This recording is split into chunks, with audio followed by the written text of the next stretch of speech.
Di bawah cahaya senja yang menyala-nyala, Haitona meraung penuh kegembiraan. Kedua tangannya mengayunkan gada berduri raksasa tinggi-tinggi. Senyum fanatik merekah di bibirnya saat ia mengerahkan seluruh kekuatannya untuk menghantam bola batu di atas meja. Suara berak yang menggelegar terdengar. Bola itu hancur berkeping-keping, tapi tidak seperti yang Haitona perkirakan. Alih-alih pecahan batu, aliran energi menyilaukan tiba-tiba meledak dari pusat bola. Haitona terpaku, senyum di wajahnya membeku menjadi ekspresi terkejut yang luar biasa. Hah? Sebelum sempat sadar, cahaya dahsyat itu telah menelannya. Haitona hanya sempat berteriak kesakitan sebelum terlempar. Seketika, Daytona yang berdiri di dekatnya berteriak ngeri melihat saudara kembarnya dalam bahaya. Daytona, ia belum sempat bereaksi lebih lanjut ketika gelombang kejut dari ledakan itu menerjang. Daytona hanya sempat memanggil, Jin, yang berdiri di dekatnya, fokus sepenuhnya pada latihannya tanpa sadar menoleh. Bang, nyaring menggema, cahaya putih menyilaukan, semeledak dengan dahsyat sebelum batu transparan itu pecah berkeping-keping. Jin terhuyung mundur, erangan sakit keluar dari sela-sela giginya yang terkatup saat ia memegang tangan yang baru saja melancarkan pukulan. Melihat itu, Haitona panik mendekat, wajahnya menunjukkan kekhawatiran yang jelas. Adik bungsu, kamu tidak apa-apa kan? Aku tidak sengaja. Jin membentak, wajahnya berkerut karena sakit dan kesal. Aku tidak apa-apa, jadi bisakah kau pergi ke tempat lain dan melakukannya?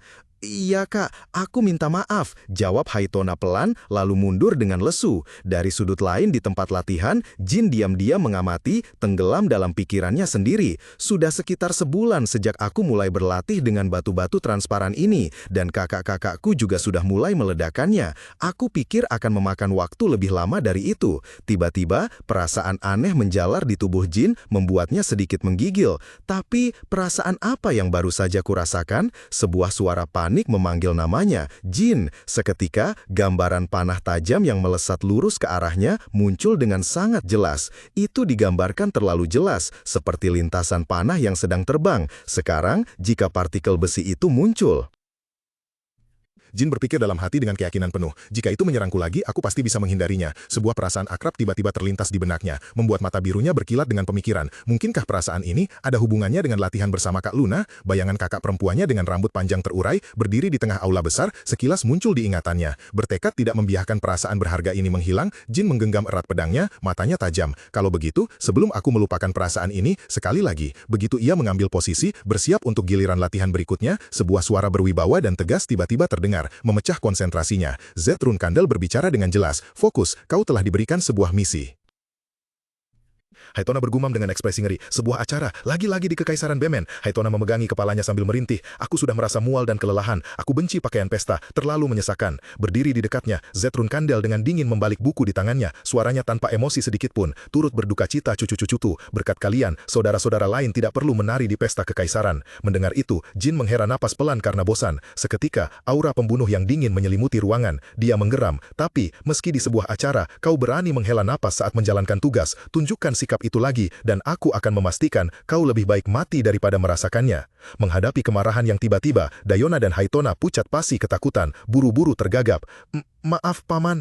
Jin hanya terdiam, dalam benaknya terlintas. Kak Miu dan An juga benar-benar jahat, menghukum adik laki-laki mereka yang bodoh dengan mendorong mereka ke acara sosial di Kekaisaran Bemen. Z menarik aura pembunuhnya, nadanya kembali ke wibawa biasanya. Ini adalah acara besar yang bahkan keluarga Run Kandel pun sulit menolaknya. Akan ada orang kuat lain yang hadir untuk bersenang-senang. Pergilah dan amati baik-baik, karena kalian bisa belajar satu atau dua hal dari mereka. Si kembar langsung menunduk. Ya, tatapan Z kemudian bergeser, berhenti pada Jin, dan juga si bungsu. Jin Run Kandel membungkuk hormat, nadanya tenang. Iya, Paman. Z mengangkat pandangannya dari dokumen, tatapan dingin dari satu-satunya matanya menyapu Jin sebelum berhenti sejenak untuk mempertimbangkan. Haitona berdiri di belakang Jin, ekspresinya langsung tertegun saat mendengar kata-kata berikutnya. Z berbicara dengan suara berat. Misi yang ditugaskan kepadamu, adalah pembunuhan tingkat tinggi. Targetnya adalah Talaris, mainan dari penguasa Istana Es. Dengan kata lain, dia adalah salah satu kekasihnya. Dia sedikit menyeringai, tatapan menyelidik. Kau tahu tentang Istana Es dan penguasanya, bukan? Ya, Jin menjawab singkat berangkat, tanpa sedikit pun keraguan, pikirannya segera membayangkan Istana Es, sebuah menara raksasa yang berdiri sendiri di tengah laut barat benua, diselimuti oleh balok-balok es tajam, memancarkan hawa dingin yang menusuk tulang. Penguasa menara itu, yang dikenal dengan sebutan penguasa Istana Es, adalah Talaris Endorma, penerus ke-51, di singgasana berkilauan yang diukir dari kristal es murni, sesosok bayangan agung bersemayam. Talaris, dengan julukan laba-laba jurang, terkenal kejam tanpa batas terhadap siapapun yang berani mengganggu kekasih-kekasihnya. Istana Es adalah kekuatan independen, berada di luar jangkauan Runcandel dan Zippel. Kalian pasti paham betapa kuatnya Istana Es dan pemiliknya, bukan? Z menunjukkan setumpuk dokumen, di atasnya ada potret seorang pria. Nama targetnya adalah Alcaro Cenderer. Saat ini, dia dikawal oleh orang-orang dari Istana Es dan bersembunyi di wilayah tanpa hukum Mamit. Begitu mendengar nama Mamit, Dayona dan Hayona serentak ternganga kaget, berteriak hampir bersamaan. Apa? Mamit? Dayona, dengan wajah panik, buru-buru berseru. Kalau di Mamit, mereka harus menghadapi kesatria penjaga. Paman, aku ada pertanyaan. Bukankah ini terlalu berat? Bahkan jika anak bungsu itu sangat hebat? Di tengah kebingungan kedua kakaknya, Jin tetap tenang luar biasa. Dia hanya diam-diam mengangkat tangan. Z menunduk, suaranya tidak berubah. Kliennya adalah keluarga Cenderer. Jin merenung, satu tangan menopang dagunya dalam pikiran.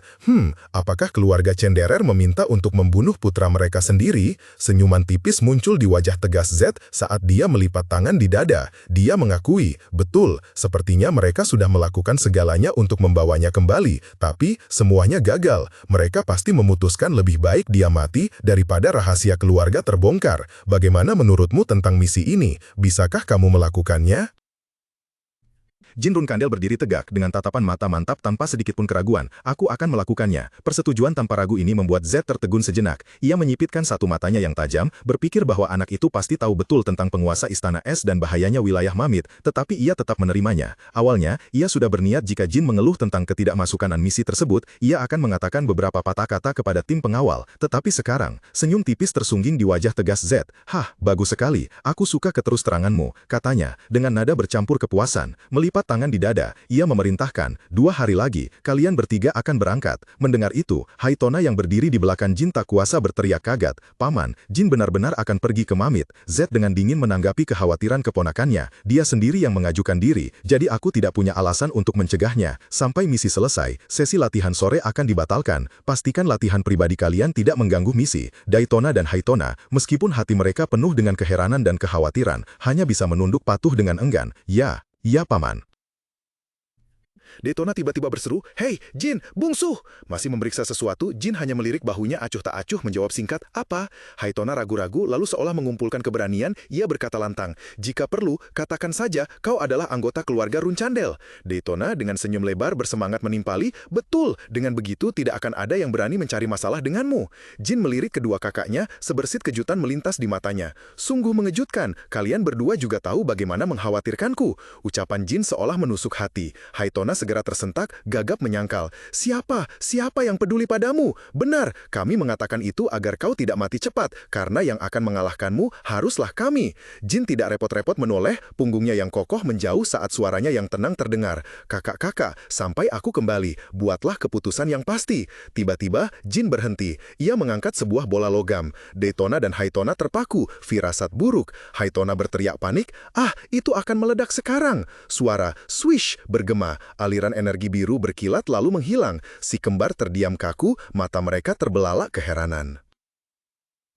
Jin berbicara dengan santai, nadanya seperti pertanyaan acuh tak acuh sekaligus tantangan, "Kalian lebih suka para kakak perempuan atau lebih suka pada aku?" Pertanyaan mendadak itu membuat Dayona dan Hayona terpaku. Wajah mereka yang bingung dan sangat panik mengucapkan, "Apa?" dengan penuh keheranan atas keberanian si bungsu. Tanpa menunggu jawaban, Jin menambahkan, "Seperti yang dikatakan si bungsu ini, kalian berdua bersiaplah, dan sampai kalian berdua cukup kuat, jangan pernah melawannya." Setelah bayangan Jin menghilang, Jet berbalik menghadap si kembar yang masih terdiam. Senyum misterius dan dingin perlahan muncul di wajah tegasnya. Ia perlahan menambahkan dengan suara rendah dan penuh bobot, "Jika kalian berdua masih ingin hidup lama." 2 hari kemudian, di halaman luas di depan gerbang utama klan, di bawah lambang pedang megah, sekelompok penjaga telah berbaris rapi. Salah satu dari mereka melangkah maju, dengan hormat bertanya kepada Jin yang sedang bersiap berangkat, "Tuan muda, apakah Anda akan pergi ke Mamit, wilayah tanpa hukum?" Berdiri di samping rekan-rekannya, Jin hanya menjawab dengan satu kata, matanya yang teguh tidak goyah sedikit pun, "Benar." Sinar matahari pagi yang cerah mewarnai seluruh ruangan menjadi kuning keemasan. Sebuah suara terdengar, ditujukan kepada Jin dengan sedikit keraguan. Tapi tuan muda, warna rambutmu. Jin bergumam. Ah, pelan. Senyum percaya diri tersungging di bibirnya. Dia menjelaskan dengan gamblang, sementara lawan bicaranya masih terkejut. Aku sedang menyamar. Aku tidak bisa mengungkapkan identitasku sebagai anggota Run Candel. Begitu rupanya, misiku berbeda dari yang lain. Jadi aku harus melewati gerbang teleportasi yang berbeda dan juga harus melakukan prosedur imigrasi. Jin bertanya pada Mesa, misimu adalah misi penaklukan bukan? Mesa, dengan rambut merah mudanya yang menonjol, menjawab dengan tegas, ya. Jin menoleh ke Mesa dan belok, matanya menyipit sedikit saat menyadari ekspresi muram meliputi wajah mereka. Wajah kalian berdua terlihat sangat berat. Ada apa? Mesa menjawab, dengan suara datar namun tidak bisa menyembunyikan kekhawatiran. Tidak ada apa-apa, kami hanya datang untuk mengucapkan selamat tinggal kepadamu. Mengucapkan selamat tinggal, ini tidak akan menjadi yang terakhir kita bertemu, kata Jin, suaranya penuh keyakinan. Belop, yang biasanya selalu terlihat santai, kini memiliki ekspresi serius. Dia melanjutkan, suaranya merendah, ya, jika sial, salah satu dari kita mungkin akan mati. Jin dengan tenang memotong perkataannya, matanya yang tajam menatap lurus ke arah rekan-rekannya. Tapi, meskipun khawatir, itu tidak akan mengubah apa-apa, bukan? Jadi, semuanya, fokuslah pada tugas yang diberikan. Aku pasti akan kembali, jadi, jangan melukai diri sendiri karena kekhawatiran yang tidak perlu. Di bawah cahaya senja keemasan yang menyala, Belop Smith menunduk, ekspresi wajahnya canggung namun penuh hormat, ya tuan muda, harap berhati-hatilah. Jin menepuk ringan tangannya dengan menenangkan lalu berbalik, ya sampai jumpa lagi.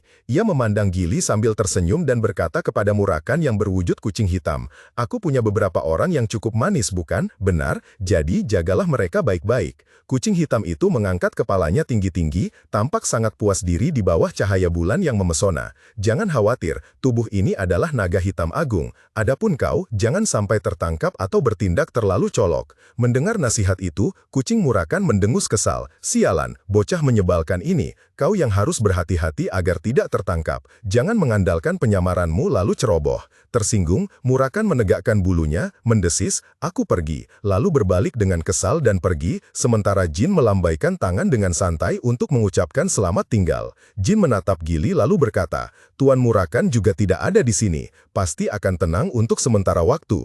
Anggap saja ini liburan Gili. Saat aku kembali, aku akan membawakan hadiah untukmu. Namun, Gili tidak bisa tenang. Ia menyatukan tangannya di depan dada, matanya penuh kekhawatiran. Tetapi, Anda akan pergi membunuh kekasih ketua Istana Es. Saya benar-benar khawatir. Saya tahu, Tuan Muda bukan murid biasa, tetapi Mamit adalah tempat yang sangat berbahaya.